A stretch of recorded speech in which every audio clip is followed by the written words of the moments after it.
Bonjour à tous, à l'invitation de mon ami François Lurch-Weyenberg, je vais vous raconter quelques-uns de mes souvenirs que j'ai eus au cyberthéâtre. Alors à l'avance, je m'excuse tout de suite, je ne vais pas pouvoir citer tout le monde, je vais oublier plein de choses. Le but de l'exercice, c'est d'essayer de mettre en commun nos souvenirs.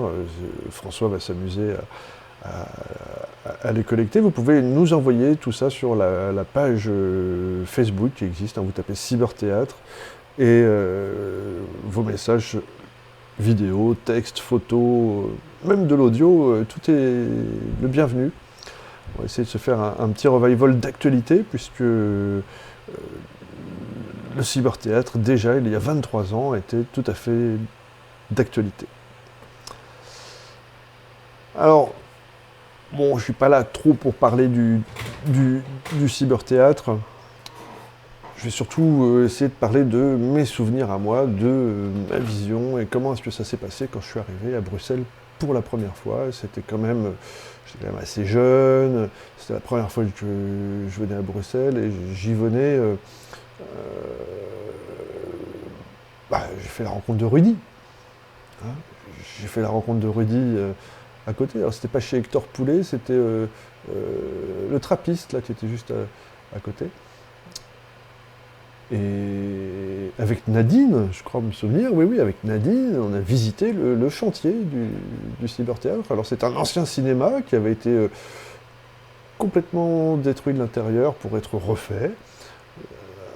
D'une façon, alors voilà, béton brut qu'on a repeint, des structures métalliques ultramodernes, du câblage catégorie 5, pour l'époque c'était très bien, et beaucoup de câblage, voilà, et beaucoup de transparence aussi, du verre, que ce soit en façade ou à l'intérieur, justement pour inspirer ce qu'on voulait y faire, à savoir un écrin où allaient se passer des événements qui allaient pouvoir être retransmis en direct dans le monde entier et aussi dans la rue, puisqu'on aperçoit sur cette façade une espèce de grande baie vitrée sur laquelle on pouvait projeter. Alors on aperçoit aussi sur la façade la tête du Nirvanette qui a été dessinée par mon ami Eric Pajot, un emblème qui est resté affiché là pendant toute la durée du cyberthéâtre et qui était la figure emblématique du site Nirvanette. Parce que la particularité du cyberthéâtre, c'est que avant d'être un lieu physique, c'était un réseau, c'était le Nirvanette. Et le Nirvanette, c'est le site qui m'a attiré. Parce que moi j'étais à Paris et puis je regardais ce site avec beaucoup d'intérêt. On y voyait des sons, on y voyait des images qui déjà pour l'époque étaient fort novateurs, des histoires dont on ne parlait pas vraiment ailleurs. On était sur quelque chose d'assez atypique tout en étant esthétique, élégant. Et ça c'était l'œuvre de Christian Perrault et Marie-France Pérez. Et ce site internet, donc pour l'époque, il fallait voir qu'on sortait du Minitel en France, donc qui proposait déjà des vidéos et des sons, c'était assez extraordinaire, c'était un peu touffu comme ça. Alors on note au passage le graphisme, toujours élégant, recherché, stylé. Et c'est ce qui nous a inspiré pour faire des t-shirts, parce que voilà, on s'est dit, on allait tous avoir des beaux t-shirts. Alors voilà, là, je porte fièrement mon t-shirt Hack, qui est phosphorescent dans la nuit. Si j'éteins toutes les lumières, on le voit briller, c'est extraordinaire. Déjà à l'époque, on se voulait un petit peu brancher, on se voulait transhumaniste aussi. Je me souviens de ce Give Me Six, le sixième doigt, clin d'œil au digital bien sûr.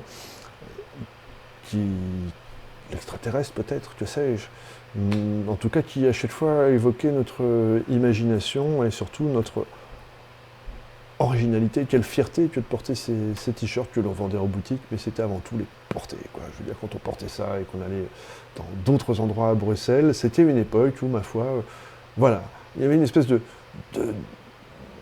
branchitude, sans être vraiment branché, car nous n'étions finalement que des geeks. Alors là, je me souviens de Florence, la graphiste qui était à la rétine de plateau, quand je suis arrivé à l'avant-projet. Alors elle s'est prise en photo, voilà, enfin, quand elle était petite, elle a pris une photo d'elle, plus exactement, c'est pas elle qui a pris la photo, mais... Et en tout cas, elle l'a trafiqué, voilà. Alors, ce que j'adore, moi, c'est le pixel. On est sur une image qui fait peut-être 200 pixels de large, mais voilà, il y a un grain, une patte, et c'est ce qui a impressionné nos rétines. C'est amusant que la première boîte de production s'appelait la rétine de Plateau, hein, du nom de ce monsieur Plateau qui s'est fait brûler la rétine en regardant le soleil avec ses instruments. Voilà. Et donc tous ces t-shirts, bah, naturellement, on allait les porter pour faire notre petit travail de cyberthéâtre, pour accueillir le public. Et on les vendait, et on en avait partout, partout, partout. Donc c'était de l'image de marque. Jusqu'à ce que nous ouvrions le théâtre au mois de mai. Donc il y a 23 ans, nous avons ouvert. Alors c'était amusant, je me souviens qu'à l'ouverture, on a reçu les Macintosh le jour même. Alors, il a fallu tout déballer. Il y en avait une centaine quand même, des gros performats, plutôt rare pour l'époque. Et la façade, moi j'aimais bien cette façade, il y avait vraiment de la gueule, sur laquelle on peut apercevoir cet écran géant. Alors c'est un projecteur Barco déjà qui est projeté là-dessus, mais sur une surface Privalight, et ça c'est formidable le Privalight, parce qu'on peut décider si on veut que la surface soit translucide ou transparente, toujours dans l'esprit d'ouverture, que les gens voient ce qui se passe à l'intérieur, à l'extérieur, et naturellement quand on est derrière son ordinateur, on utilisait le webcasting, à savoir bien avant YouTube, la diffusion en direct des vidéos sur l'Internet. Alors voilà, c'est une grande salle dans laquelle il s'en est passé des choses. Hein, on a fait des conférences, on a fait des événements, on a fait des restaurants, on a fait des soirées dansantes. Jusqu'à pas d'heure, parce que là-bas, il n'y a pas d'heure pour fermer, donc ça ouvrait le matin, pour commencer au café, et puis apéro, et ça terminait jusqu'à très très tard. Alors donc là, on aperçoit les cyber-diables. Les cyber-diables, ce sont des diables, en fait, sur lesquels, des diables spécifiquement créés pour l'occasion, hein, sur lesquels on pouvait poser les performats et les rouler à la demande, là où on voulait les mettre. C'était plutôt tout à fait pratique. Et alors, comme le Wi-Fi n'existait pas, il fallait les brancher dans le sol. On avait des chapelles disposées régulièrement sur la surface.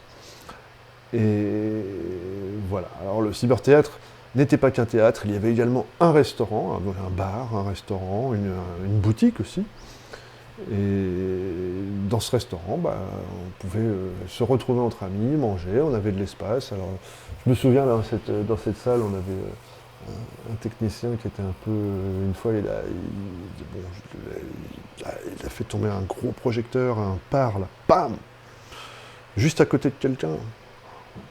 Heureusement, ça ne lui est pas tombé dessus, à la personne. On serait peut-être plus là. Bref, non, c'était... Oui, on m'a demandé mes souvenirs, alors je donne mes souvenirs.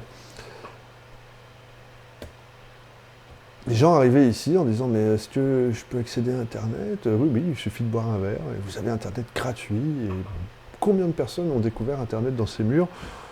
On ne sait pas.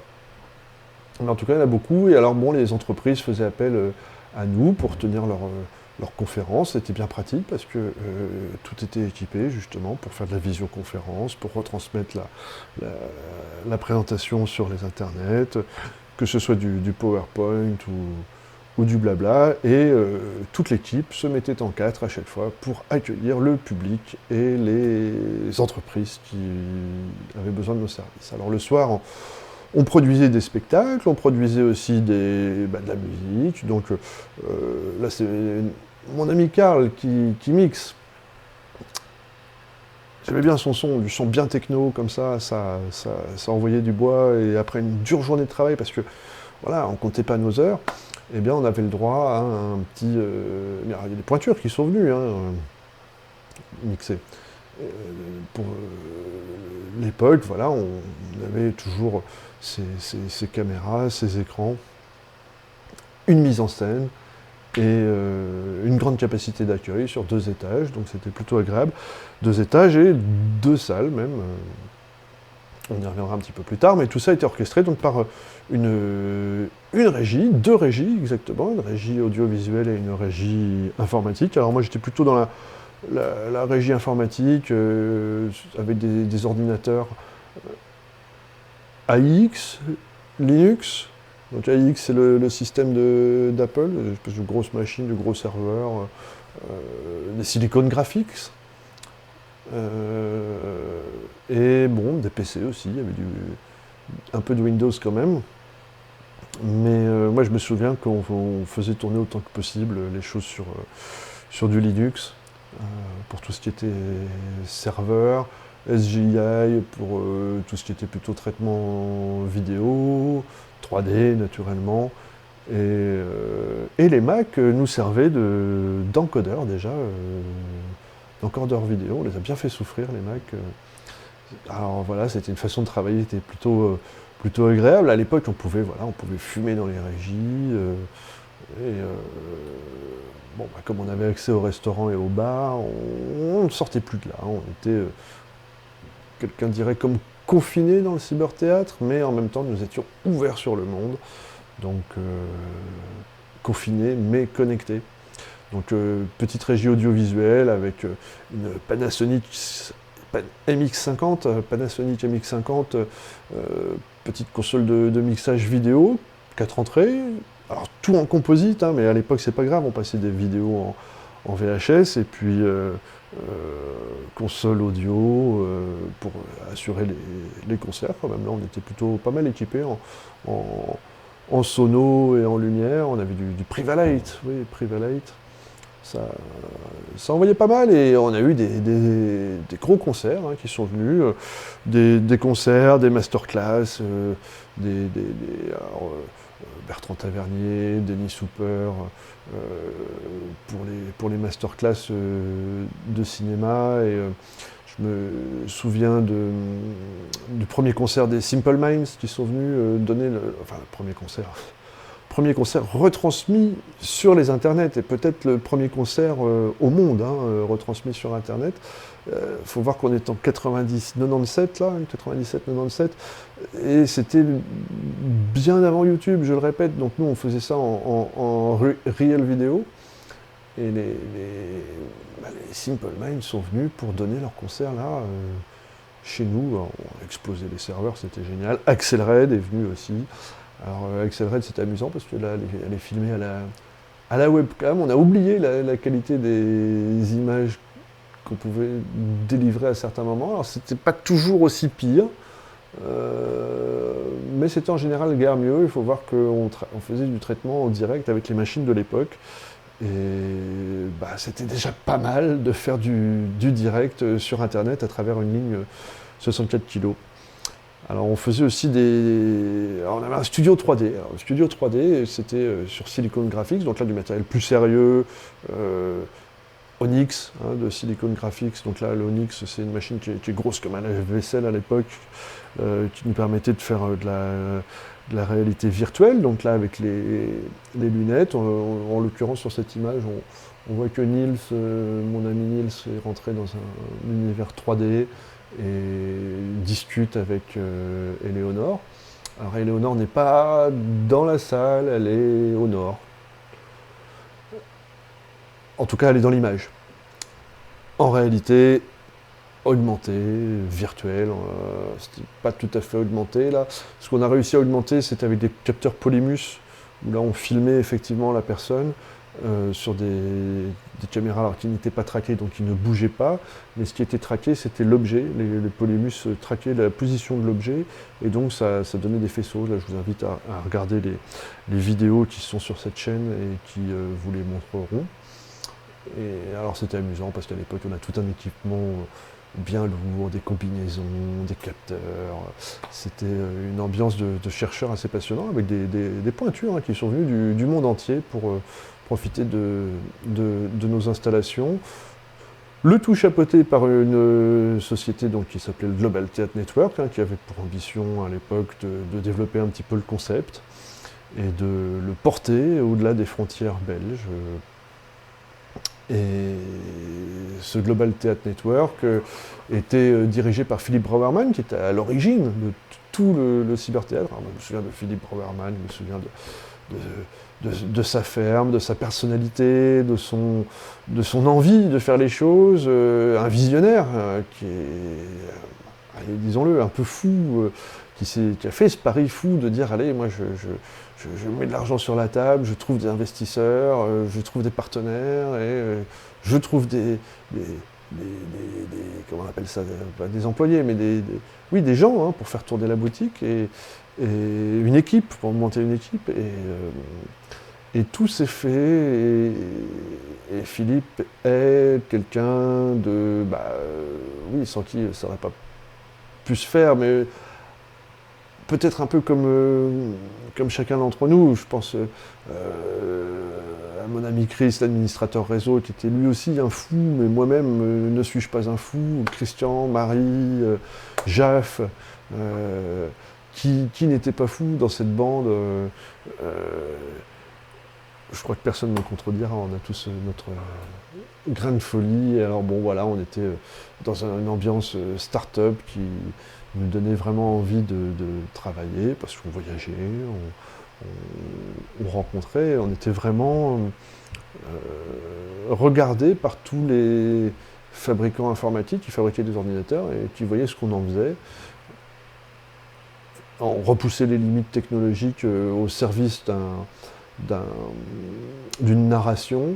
On voulait, comme le slogan l'indiquait, manger notre télévision, Eat Your TV, dans le sens où voilà, on sentait qu'à une époque où la France n'avait encore que 6 chaînes sur des programmes terriblement linéaires, nous on avait pressenti qu'un jour les YouTube allaient arriver avec des vidéos à la demande, et tout cela on le proposait déjà en 97. Et ça, c'était assez novateur, peut-être trop, parce que voilà, quand on était hors du temps, hein, on était à Bruxelles, hors de l'espace,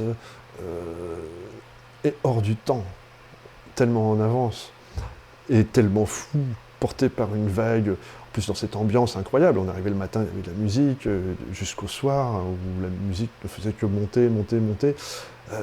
Musique, spectacle, bon, des fois c'était sérieux, des fois il y avait des conférences, mais même les conférences jouissaient d'une ambiance particulière.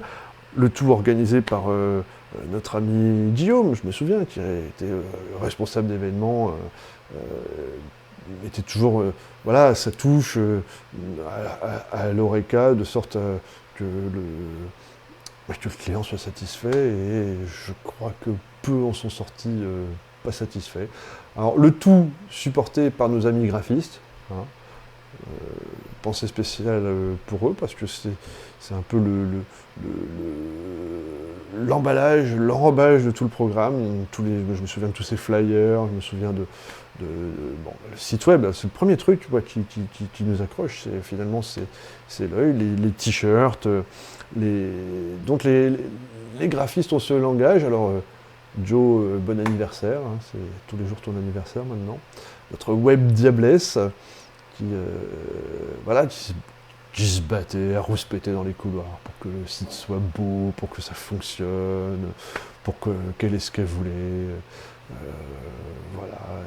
Et Florence, c'est pareil, voilà, on dit toujours que le graphiste est un peu sauvage, hein, il y a un côté excusez-moi mais je travaille, quoi. Tout ça pour un résultat formidable, et bon, heureusement, on savait, on arrivait à se détendre quand même. Le travail, c'était le matin, et en fin de journée, c'était plutôt facile de se retrouver autour d'un verre pour célébrer un anniversaire, ou la fin de la journée, tout simplement. On n'avait pas très loin où aller pour trouver les substances nous permettant de boire un coup de façon tranquille, de fumer une petite clope dans le bar, parce qu'à l'époque on pouvait fumer en régie et en public, c'était différent de ce qu'on peut connaître aujourd'hui, mais voilà, on était tous ensemble, heureux de l'être. Et